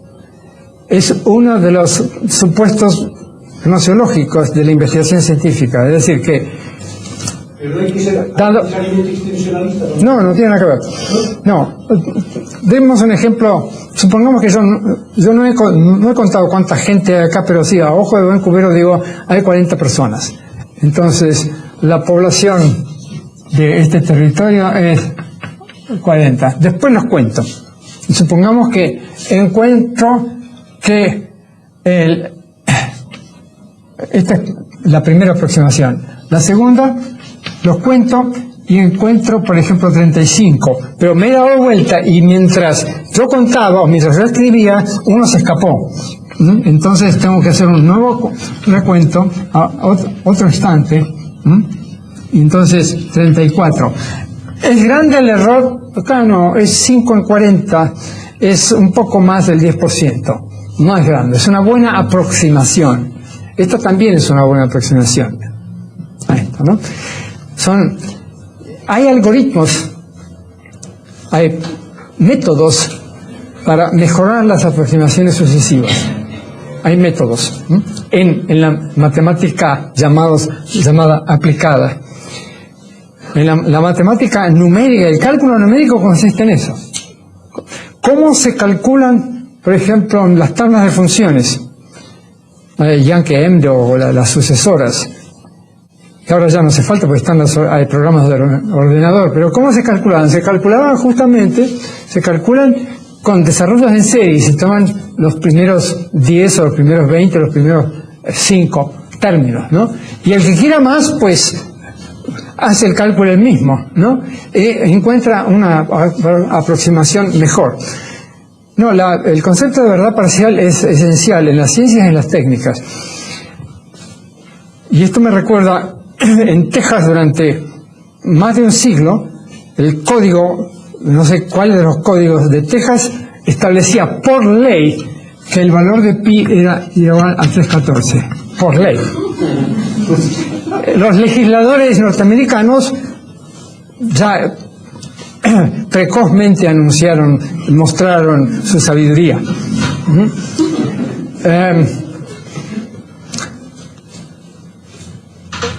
Entonces, el error aquí es del orden de este orden, un poco más. Sí, es de este orden. Entonces, la verdad, el grado de verdad de esta proposición es igual a 1 menos el error, que es, o sea, su grado de verdad es muy elevado. 0,999, ¿no? Es muy elevado.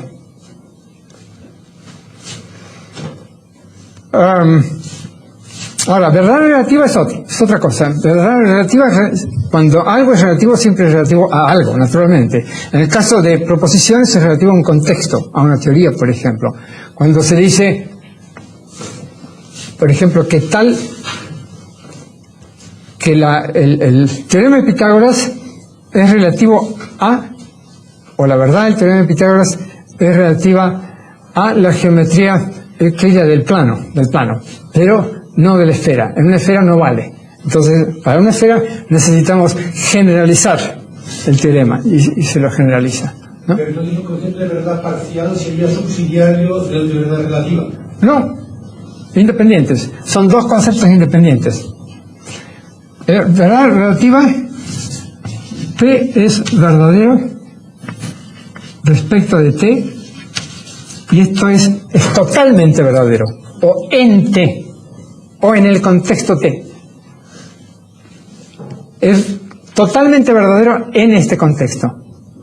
Pero esta misma proposición que es verdadera en este contexto es parcialmente verdadera respecto de los hechos.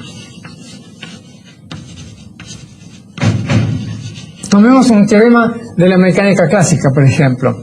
Ese teorema se deduce correctamente de los axiomas de la mecánica clásica, entonces es verdadero respecto de esa teoría, pero para grandes velocidades o para muy pequeñas masas es falso respecto de los hechos, ¿no? Entonces una verdad aproximada es parcial solamente respecto de los hechos, ¿no? Entonces puede ser,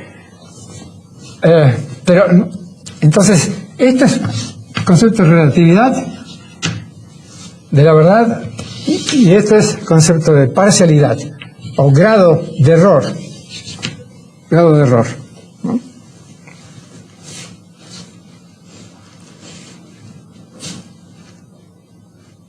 ¿Más preguntas? ¿Más objeciones?